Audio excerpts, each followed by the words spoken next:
people are seeing a lot of views and growth from using these features. So definitely utilize it when you can. Welcome to the Creative Control Room Podcast, episode number 108. I'm your operator, Ryan Hafey. This is my Creative Control Room, and this is a podcast for podcasters. Real quick, got a joke for you that I found on the internet. I'm not sure what the source is, but I'm going to tell it anyway. What do you call a jail cell for podcasters? Squarespace. So stupid. If you've watched or if you've listened to a podcast with at any time really in the last like 5 years, you'll know why that's at least a little bit funny. Although now that I mention it, I can't say that I've heard any Squarespace ads. There used to be like a Squarespace ad in every single podcast known to man over the last 5 years, but I haven't heard one lately. Maybe they've grown out of that. I don't know. Anyway, so in last week's episode, we covered YouTube's channel strategy recommendations that came from YouTube's own Podcasting on YouTube guide. It's a 67 slide presentation style guide that they released to kind of help you optimize your podcast on YouTube. Go check out that episode if you haven't already. There is a link in the description below. But in this week's episode, we're going to talk about part 2 of that guide, which is content strategy. So we covered channel strategy, we got content strategy in this episode. Next week, in the final part of this 3-part series, we will go over content creation. But for now, we're going to talk about content strategy. There is a link in the description to the guide if you want to check it out for yourself or maybe follow along as we go through it. But for now, let's jump into part 2, content strategy. In the content strategy portion of YouTube's Podcasting on YouTube guide, there are 4 sections. There is planning, packaging, publishing, and promotion. We will go through those one at a time. Let's get started with planning. So the first thing that YouTube wants you to do before you jump in to the world of YouTube is to be familiar with YouTube's policies, those being community guidelines, copyright, monetization, and legal. We're not going to go through all of those here. I'm sure there's a bunch of legalese, and I'm sure those policies are really long. If you are going to jump into YouTube, just do yourself a favor and be at least somewhat familiar with those policies. Moving on from that, let's talk about researching some ideas.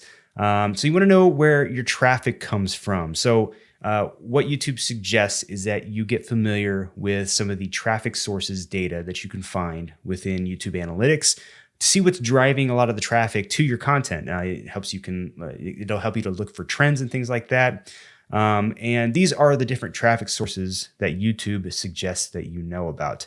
First of all, there's suggested videos. So when you watch a video on YouTube and it ends, at the end of it, YouTube will give you some suggestions of what to watch next. Those are suggested videos. Then you have browse features, which is traffic from the homepage, the trending page, and subscription feeds to your content. You have YouTube search. These are search terms and phrases that are used to find your content. And then finally, you have notifications, which is traffic that is derived from alerts that are sent out whenever you post a new video. Then they talk about Google Trends. So Google Trends allow you to see what people are searching for within, say, like a given subject matter. So what I have done here is I have searched for podcasting on Google Trends. By the way, this is just trends.google.com. And what you can do is look down at this bottom section here, and especially this related queries section. So this will kind of show you what people are searching for in relation to podcasting. Up at the top here, there's a chart that shows you kind of the popularity of the search term over time. In this case, it's over a 12-month period. But you can look and see what people are searching for within the podcasting realm. So history of podcasting, Shure SM7V, or MV7 actually. You can go over here and you've got Rodecaster Pro, Fiverr. So it looks like there's a lot of people searching for gear recommendations and things like that. So maybe, in my case, if I wanted to try and attract more views to my content, I could leverage or I could create some more content around podcasting gear. Just something to think about. But whatever your subject matter happens to be for your podcast, check out Google Trends and get an idea of what people are searching for, and that can help you come up with some fresh ideas. The next section in the content strategy guide is packaging. And they start off with going over some ways and some tips for creating effective titles and thumbnails. So fun fact for you, 90%, and this comes from YouTube, by the way, 90% of the best performing videos have custom thumbnails. Thumbnails and titles are incredibly important for driving views to your content. I mean, think about it. It's the first thing people see when they're scrolling through on YouTube looking for interesting content to watch. If you've got a super engaging, bright, energetic looking thumbnail and a title that's that's intriguing, you're going to be more likely to click on that video versus maybe another video that covers a similar topic that just doesn't look as interesting. So it's worth spending a lot of time working on your titles and thumbnails and testing with them and seeing what works best for you. But you want to make sure when you are putting your titles and thumbnails together that you want to be accurate. You don't want to misrepresent what's actually in the video, aka clickbait. You want to be concise. You want to stick with titles that are under 70 characters with most of the important keywords and ideas towards the front of the title. You do have 100 characters to work with in titles, but the shorter the better. You want to be searchable, meaning you want to use search-friendly keywords whenever possible, and you want to be engaging. So you want to use titles and thumbnails to create, as they say, an engaging tease of your video, and include your face as well when possible for kind of like a person, if you have a personality-rooted podcast, because people like to see who they're going to be watching. And also, finally, be consistent.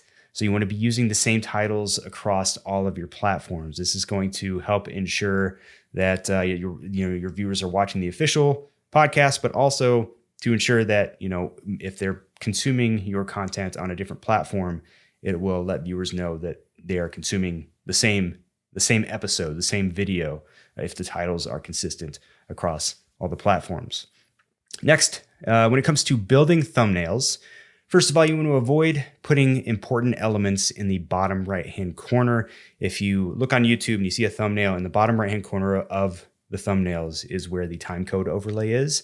So, and it's pretty small. It doesn't take up a ton of space, but you want to make sure that you're not putting important information in that section so that it gets covered up.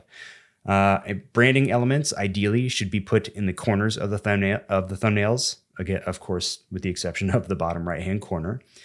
Again, you want to accurately represent the content. Like we mentioned earlier, don't put things in the thumbnail that are not going to be included in the final video. You also want to make it bright, make it high contrast, make it eye-catching, something that's going to catch someone's eye as they're scrolling through their feed on YouTube. And you want to make sure that all the different elements in the thumbnail are visible at any size. So if the thumbnail is being viewed on a big desktop screen, or whether it's viewed on a small, smartphone screen, you want to make sure that all text or all little graphical elements can be viewed no matter what the size of the thumbnail is. Some insights that YouTube provides on keywords and trends. So they go back to Google Trends here. Google Trends can help you figure out which keywords are the most popular and where they're popular. So for example, if you notice that you're getting a lot of views from a particular area and it aligns with the location of keyword popularity, take note of that. So if you're in your YouTube analytics, you're seeing that, maybe a particular location of the world or a particular location of your country, you're getting a lot of views from there, and you're seeing that keywords, certain keywords on Google Trends are popular in those areas. That may be able to help you come up with some ideas. How you use that information is going to be kind of up to you. Be creative with it, but it's something to take note of. Also, it helps you understand keyword interest over time, as we showed earlier with the graph in Google Trends there. Another thing as well, let's go back into Google Trends here. Google Trends also shows you how search for certain terms can differ on different areas of the internet. So for example, you have these areas up top here where you can filter down. By default, it goes to web search, but you also can look at image search, news search, Google Shopping, and YouTube search. So let's say we've got our podcasting search term still up there. If we go to YouTube search, let's see how things change. So definitely a difference in the interest over time graph here. And then if we scroll down to the bottom, we can see that our search queries have changed as well. So this is more, it looks like it's more people who are maybe beginners at podcasting, people who are looking to try to do what I'm trying to teach you, which is, grow your podcast, how to start a podcast, how to get things moving. So again, take a look at all the different options here, play with some of these filters, see how keywords are changing over time, and use that data to your advantage. Next up, YouTube goes over some thumbnail and title tips for your full podcast episode. So starting with thumbnails, you want to make sure that you are sticking with a consistent theme and look. We kind of touched on this a little bit, but if if you're constantly changing up the design of your thumbnails, it could throw people off. People might, scroll past your video in their feed if the design doesn't look similar to how it's looked in the past. So just be careful. If you do want to change the design, be careful with how you do that. But ultimately, just stick with a consistent theme and look. You also want to include your episode number to quote unquote highlight newness, as YouTube says.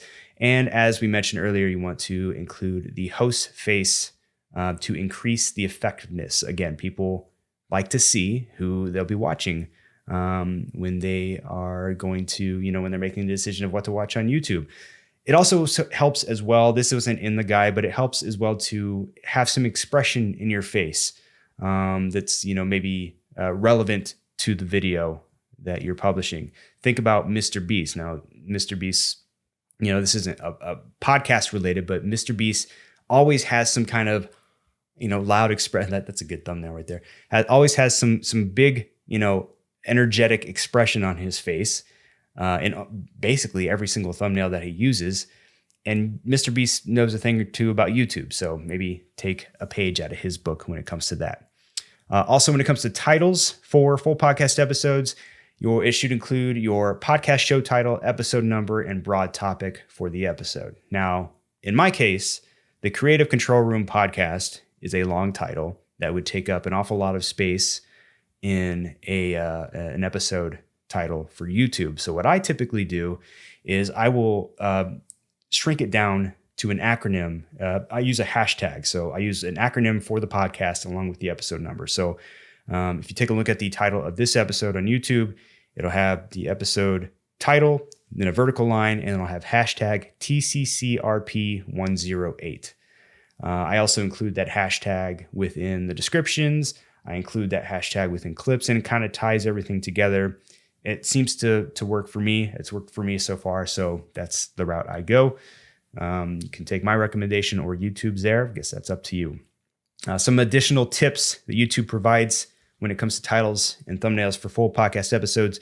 Consider a recurring theme with your thumbnails and titles to make your podcast more readily recognizable. Again, we've kind of touched on that already.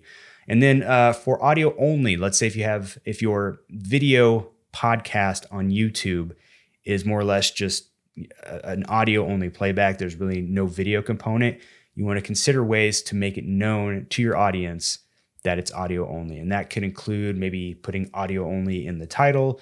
Maybe you could put a little speaker emoji in the thumbnail, but think of some different ways to make that known to your audience so they know what they're getting into. Next up, let's talk about chapters. And I will be using chapters and timestamps, those two words interchangeably in this section. YouTube calls them chapters.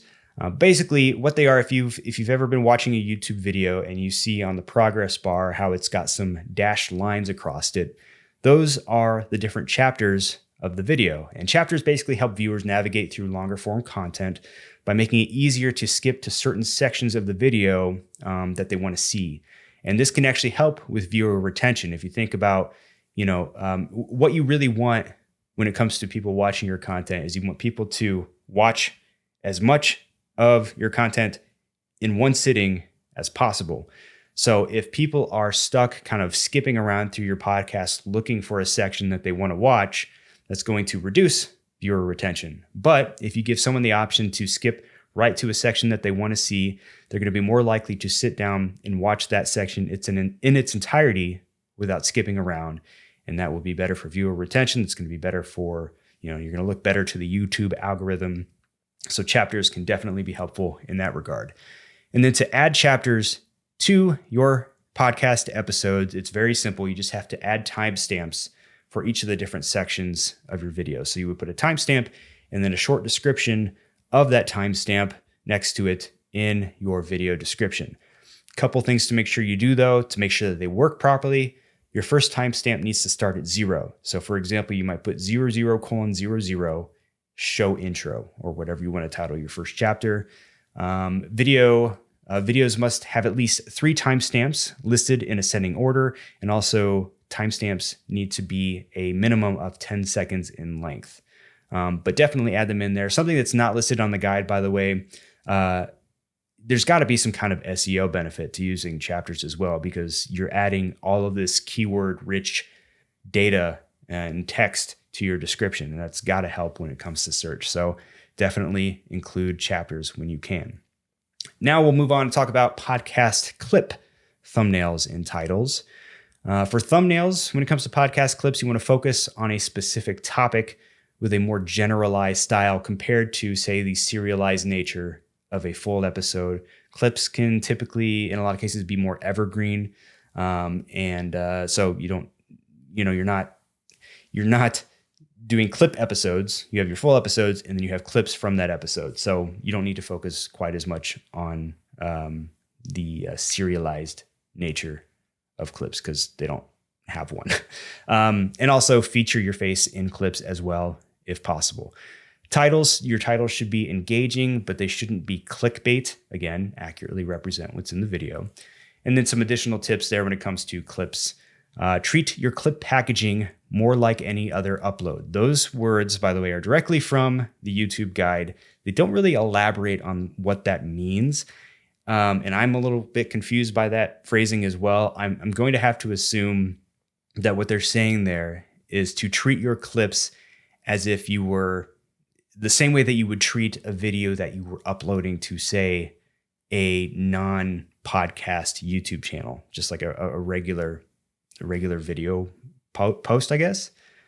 That's how I'm interpreting that. Next, consider how clips can meet the needs of your audience. Clips give viewers an opportunity to watch a section of your full podcast that might be more relevant to them. So some people might like to sit down and watch your full episodes, and then others might prefer to only watch a shorter clip that they are interested in. Clips give your viewers the opportunity to kind of have different ways to consume your content, so keep that in mind. Also, a side note when it comes to clip creation, I find that timestamps are very helpful when it comes to creating clips. So after you've created your timestamps, aka chapters, keep those in mind. So when it comes time to cutting up your full episode into its subsequent clips, you can refer to those timestamps and easily figure out kind of the start and end points of those clips. Next, you want to package clips with search and discovery in mind. Again, they don't really elaborate on this. I'm going to assume that they're suggesting that you use keyword-rich titles and descriptions, and you don't want to include clips in the same playlist as your full podcast. That can just get a little confusing, kind of self-explanatory there, but don't put your clips in your full podcast playlists. Now we move on to the publishing section of the content strategy portion of the guide. First things first, you want to make sure that you have a consistent publishing cadence. Viewers will come to learn and anticipate your publishing schedule. And so let's say if you're like me, you're publishing a new podcast episode every Monday, people are going to learn to expect that. If you start switching that up, or if you miss a Monday, or maybe you start posting on Thursdays without any kind of announcement to that, people are going to get a little confused by that, or maybe they'll miss your episode entirely because they weren't anticipating it on a Thursday. They were waiting for it on a Monday. So once you start uploading your content, try to stick to a regular publishing schedule. Also, YouTube suggests that it is better to focus on consistent publishing versus your publishing frequency. It's better to post on a consistent basis versus just posting as much content as you possibly can. And you also want to keep your production value in check. High production value videos are great, but they can be unsustainable. If you're putting a lot of work and effort into your videos, that's awesome. But if you're a small production, if you're a small team, if you're a one-man show like I am, high production value videos are just not sustainable over time. Next up, let's talk about YouTube lives and premieres. When would you use one over the other, if at all? So when would you use a live stream? When you want to actively engage with your audience, or maybe you want to provide some kind of real-time update on a topic or issue. In those instances, lives can be great. Premieres, by the way, which premieres are pre-recorded videos that when they are published behave kind of like a live stream. And you would want to use these, let's say if you have a special moment where you want to actively engage with your audience, or maybe you want to build suspense and anticipation around an important video. Let's say you've got a piece of content or an episode that's coming up that you know that your audience is going to get really excited about. Maybe it's some important news or an announcement. You can use a premiere to kind of get people excited for it. Because when you schedule a premiere, that's when it shows up in people's feeds. So people are like, oh, this video is coming up. Awesome. They can set a reminder for it. And then when the video gets published, everyone gets to watch it together. In both cases, whether you're doing a live stream or a premiere, you have the live chat going on. You can jump in there. You can engage with your audience. So depending on what you're doing, both of those can be helpful tools. You want to use them accordingly. You don't want to overuse them necessarily, especially like premieres. I find that if you do a premiere too often, it can kind of it can reduce the luster, the sort of the impact of it. So use them sparingly. Use them when you plan on making a big impact on your audience. And then next, YouTube goes into some analytics. They talk about, first of all, understanding content performance via analytics, and they offer some explanation into some common analytics terms. First off, impressions. Impressions are basically how many times your thumbnails are shown on YouTube. And some people confuse impressions and reach. Reach are the number of people who see your thumbnail total versus impressions, which are the number of times that your thumbnails are shown in total. Impressions are always going to be higher than reach because let's say I might be exposed to your thumbnail more than once, and those would be impressions versus me just counting as one person who saw the thumbnail, which would go into reach. Then you have click-through rate, which is the percentage of impressions that turn into views. You have views themselves, which is pretty self-explanatory. One important note that they do make in the guide is that public and internal view counts are often different because YouTube takes some time to make sure that all of your views are legitimate. In other words, whether your views are coming from humans or maybe from bots. So you might notice sometimes that your public, that the views that are shown on a public video are less than those you might see within your analytics. And that's because there's that delay there as YouTube goes through and makes sure that all of those views are coming from the right sources. Then you have traffic sources. We talked about this in the planning section earlier, so we're not going to go over that again, but traffic sources, be mindful of those. You have watch time, which is the amount of time that viewers spend watching your content. So this can kind of give you a sense of what is actually being watched versus content that is being clicked on and quickly abandoned. Content that is being watched more may be worth, kind of looking into and doubling down on when it comes to creating new content. Then they go over understanding your audience via analytics. So you have new and returning viewers. You can use these metrics to build loyalty through consistent content themes, or you can experiment with new topics to attract new viewers. So for example, new returning viewers are those who continue to come back and watch your content. And let's say if they're watching certain content on a consistent basis, you can foster that particular audience and kind of reward them with new content that they enjoy. Or if you're noticing that you maybe uploaded some a new type of content and it's driving in some new viewers, you can leverage that a little bit to potentially grow your audience. Kind of depends on what you're trying to do, what your goals are there. Knowing when your viewers are on YouTube. So this information is also available in YouTube Analytics. This is going to be helpful to you when it comes to planning your publishing schedules and your live streams.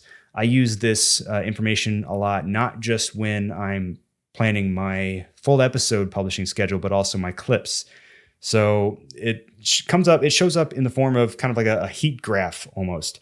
And it tells you when your viewers are online most. So when I'm planning out my clips, and what I typically do is I'll publish my full episode, and then I will spread out my clips through the remainder of the week. And I will use this heat map of when my viewers are online to try and publish those clips when viewers are most online to hopefully drive more views. Other videos your audience watched is another metric that you want to take a look at within your analytics. You can use this information to come up with some other topics that your audience may be into, and also for thumbnail inspiration. So take a look at other content that your audience is watching and just get some inspiration from them and see how you can incorporate it into what you're doing. And finally, let's talk about promotion, starting with some cross-promotion strategies to drive views to your podcast on YouTube.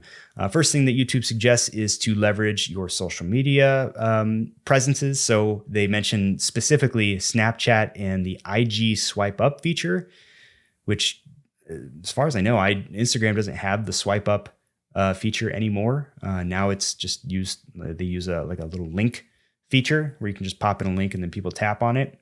Either way, you can utilize that to drive traffic to your podcast. You may also consider using Instagram Reels, TikTok, YouTube Shorts, which we'll talk about a little bit more in a second.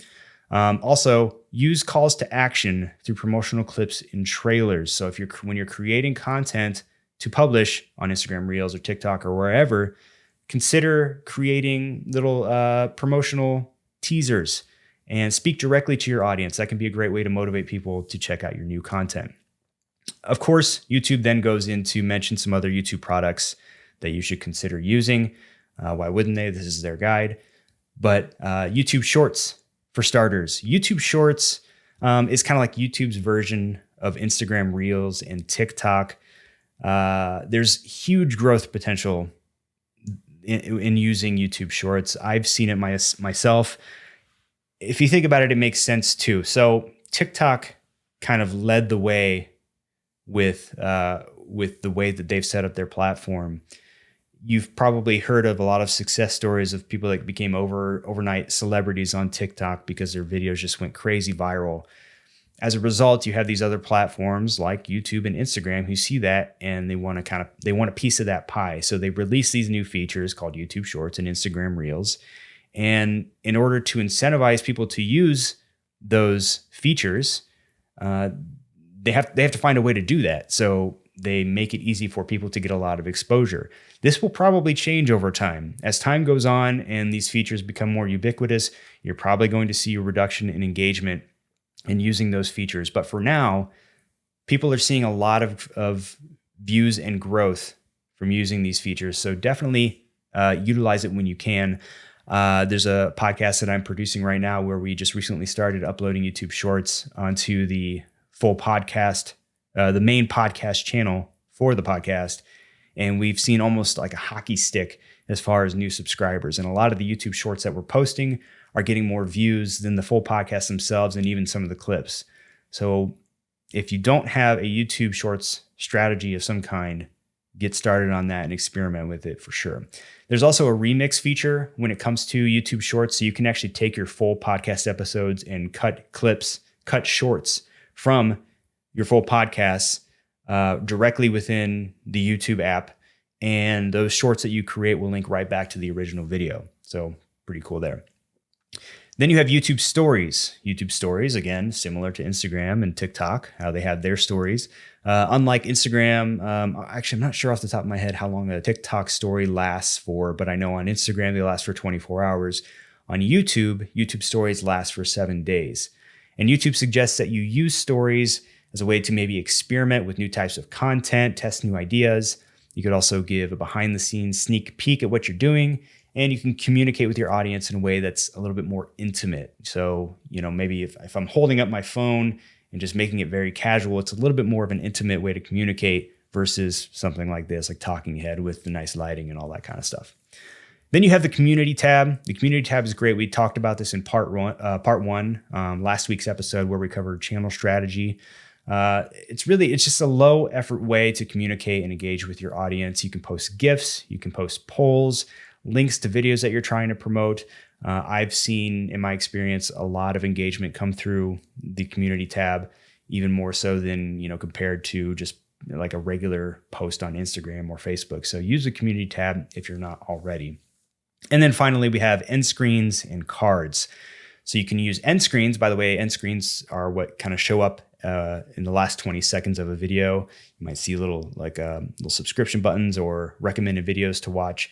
You can use end screens to give viewers somewhere to go once they finish watching your video, or to drive subscriptions. And then you have cards, which are little notifications that may pop up over the course of a video in the top right corner. And you can use cards to feature videos. You can post links, or you can ask through subscriptions through cards as well. Ooh, that was a lot to cover. I commend you if you are still here with me. Thank you if you are. Next week, we are going to be covering part 3, which is the content creation portion of the Podcasting on YouTube guide. It is the final part of this 3-part series. But if you're still here with me now and you got any value out of this video, it would be great if you would consider liking and subscribing wherever you happen to be watching or listening.